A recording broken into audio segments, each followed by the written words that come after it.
Mom, I'm really sorry, but I've been thinking lately that I might have to drop out of college. I just can't afford it anymore. What do you mean? Shouldn't you be able to get by with $3,000 a month? Isn't what I send you enough? Wait, Mom, you've never sent me anything, have you? Her words hit me like a punch. I was sure I'd been receiving money from her every month. There's only one explanation for this. Anger started to boil up within me. The person I decided to confront was my own mother. My name is Beatrix. I lost my husband early, and I've been raising my daughter, Anita, all by myself. Our life together has always been a stretch. I never had the time or money to worry about my appearance. Did I look so miserable? Occasionally, my mother-in-law would look at me with disdain. Beatrix, can't you at least try to improve yourself a little? Your hair, your clothes, you look, well, a bit shabby. I'm sorry, I'll try to do better. It hurt to be criticized, but she was right. I had no choice but to accept her words. I've never let myself get angry or snap back at her. In the spring of a certain year, my daughter, Anita, was accepted to her dream college. It was a far commute from home, so she decided to live on her own. Anita, I'll do my best to send you money, so you have to do your best to study. Don't push yourself too hard.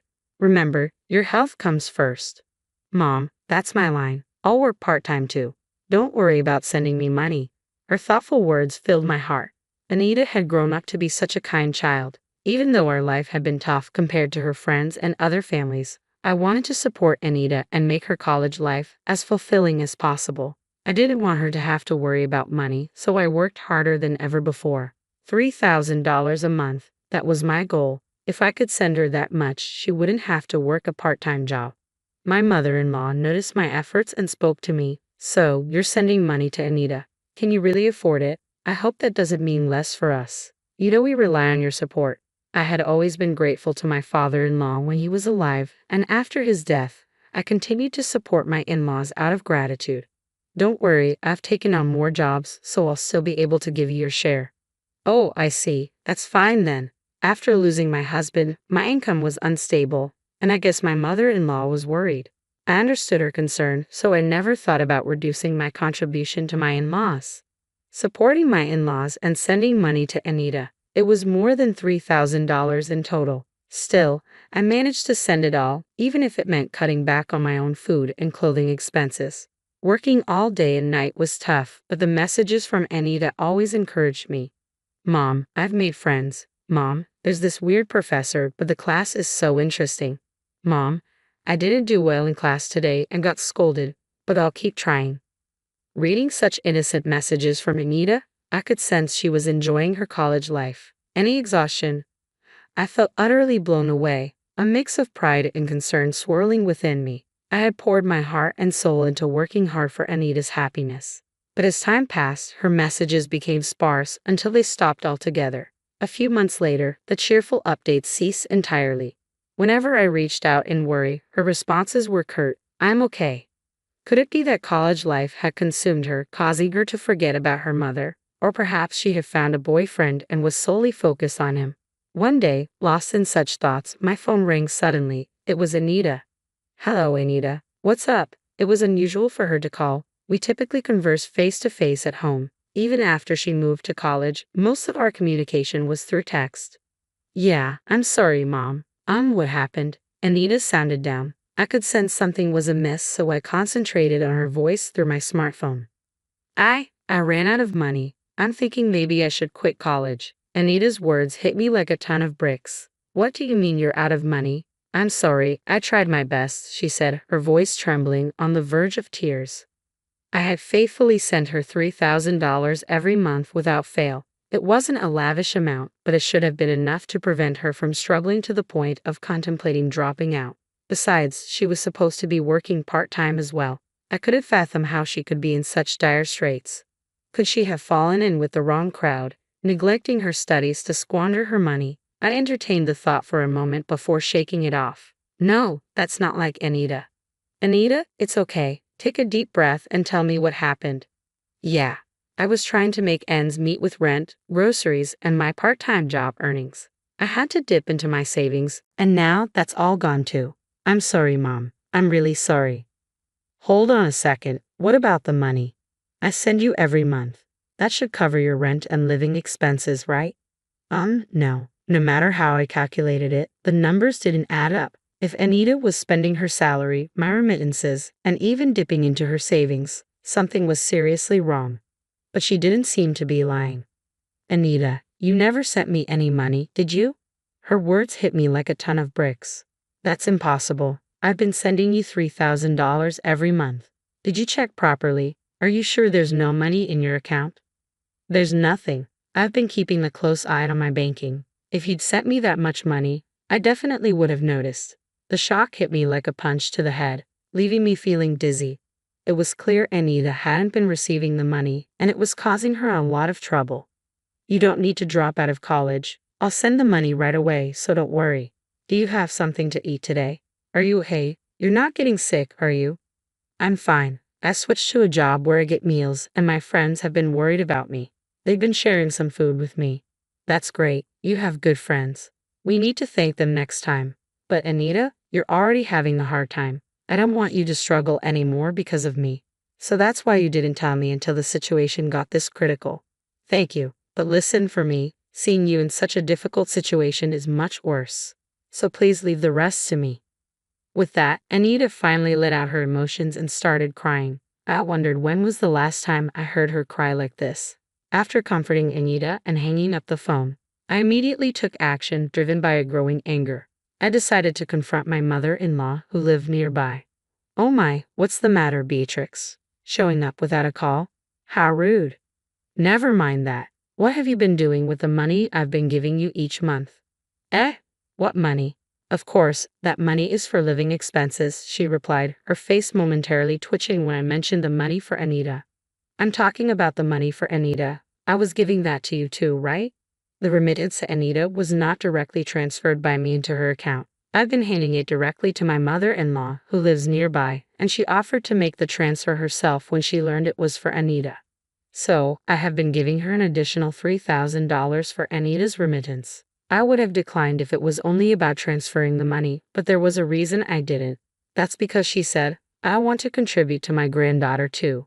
That's what you said, right? I trusted you and gave you the money. But what do you mean you didn't transfer it?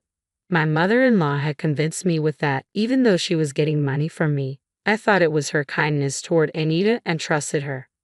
What are you talking about? I've been transferring money to Anita's account every month. Yes, I have. Please stop lying so blatantly. Anita has told me that she never received any transfers. Oh my, for her to lie like that. What kind of child is she, Beatrix? Maybe it's her parenting that's the problem. Excuse me? Hearing my own daughter being called a liar made me feel a rush of blood to my head. But if I lost my temper and forgot myself here, it would play right into her hands. I told myself to calm down, took a deep breath, and spoke again. Anita doesn't lie. If you insist on this, show me the bank statements where you made the transfers. I threw those away a long time ago. Listen, by checking Anita's account history, it's easy to see whether you really transferred the money or not. Even after knowing this, are you still going to call Anita a liar? Anyone could think of this, but when I said it, my mother-in-law seemed at a loss for words. She huffed again, muttering stubbornly under her breath. So persistent. I took a deep breath and continued, if you insist that you transferred the money, we should let the police investigate. The police? Isn't that a bit dramatic? It's not. This is about money. You said you transferred it, but it didn't show up. That sounds like a crime to me. We need to get it properly investigated. I don't think we need to go that far. Well, then I'll contact them now. No, stop. As I pretended to call the police, she lunged to snatch the phone from my hands. She missed and stumbled, then fell down and started crying. I never expected the mere mention of the police to have such an effect. In reality, I wasn't sure if the police would do anything in a situation like this where it was obvious that a family member was involved. But the word police itself seemed to weigh heavily on her. Despite her sobbing, I felt nothing. Anita, who had tried so hard not to cry, was the one who had suffered. According to her subsequent confession, she had always loved shopping. She probably had a shopping addiction, although she didn't seem to realize it. She tearfully told me about how her husband had once cut up her credit cards and how difficult it was for her. As far as I could tell, it was entirely her own doing, but she didn't seem to understand that. I suspected something was off. My mother-in-law kept getting the same amount of money even after he passed away, but I started getting requests for money earlier than expected. That never happened when he was around because he never gave me any money. When I went grocery shopping, he would check all the receipts, and I had to return every cent of the change. Can you believe that? It was awful. I felt so pitiful. I couldn't begin to understand what she thought was pitiful and didn't bother trying. In other words, when her husband was alive, he managed the household finances and kept her from having any extra money. When he was gone, I finally had some money. I started buying things I couldn't afford before, and, well, I fell a little short. Then you mentioned sending money to Anita, so you took Anita's money. Do you realize that's theft? Theft? That sounds so awful. I was just borrowing it with no intention of returning it. Anita suffered because of your selfishness. She's young, she can handle it. Caught off guard by her incomprehensible retort, I was at a loss for words. I've been deprived for so long. I couldn't buy anything I wanted, couldn't even go out to eat or travel. I had such a hard life. Young people can work and play as much as they want, so why shouldn't I take some money? I stood there speechless, staring at my mother-in-law as she cried and screamed, and all I could think was that I had trusted this person. My father-in-law had done me many favors, but now that I think about it, I can't recall my mother-in-law ever being kind to me. However, when Anita was still a little girl, my mother-in-law did buy her various things, so I thought she was expressing affection for Anita in her own way. And I was relieved. Looking back, I suspect all that shopping was just to satisfy her own desires. I failed to see that, and I caused Anita unnecessary suffering. Such a gentle child, I can never regret it enough. Mother-in-law, no, Evelyn. I intentionally called her by her first name. I don't want to think of her as my mother, even if it's just in-law. I cannot forgive you. After that, I sought free legal advice and did everything I could to recover the money, but you can't take from a person who has nothing. However, I had a trump card. Before my father-in-law passed away, he left me a will giving me the rights to his property. At that time, I wondered why he left it to me, but now I can guess that he might have been worried about his wife's reckless behavior. Naturally, my mother-in-law demanded that I renounce the inheritance, but I firmly refused. I want to praise my past self for staying firm despite being severely criticized as a greedy daughter-in-law. No matter what they say, I felt that I couldn't disregard my father-in-law's feelings. I didn't know the reason or the circumstances, but maybe I felt something.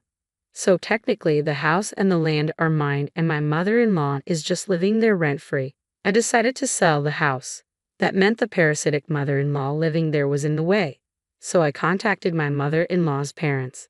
This contact information was secretly given to me by my father-in-law, just in case.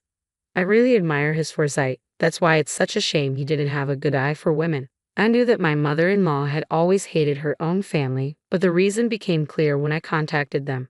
They were a traditional farming family with strong tendencies toward male chauvinism. A stranger like me called, and they listened with a suspicious attitude, but they gladly agreed to take in my mother-in-law.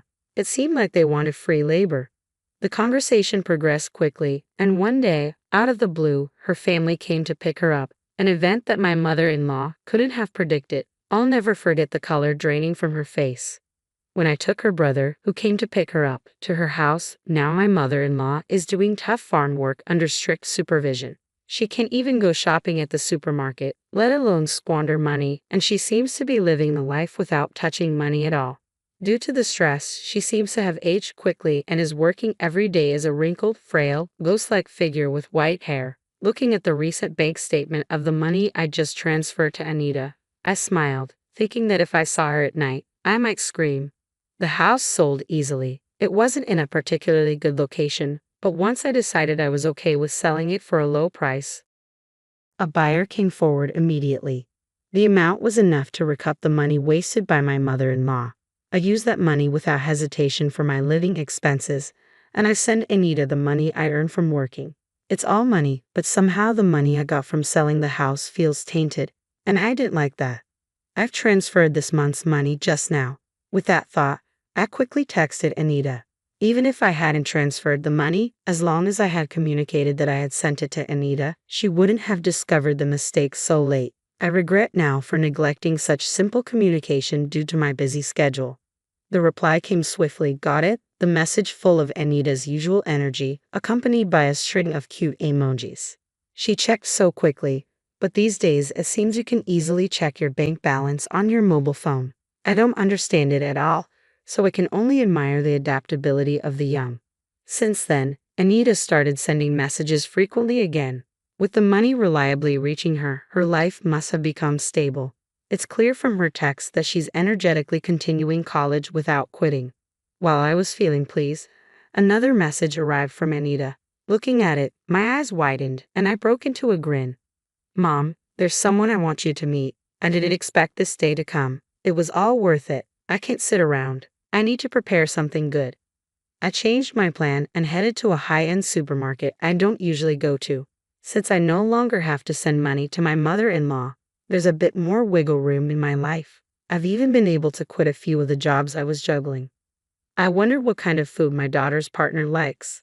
With a bit of premature speculation, I laughed. In the near future, I plan to invite the fresh-faced couple to our home and treat them with the best hospitality I can muster.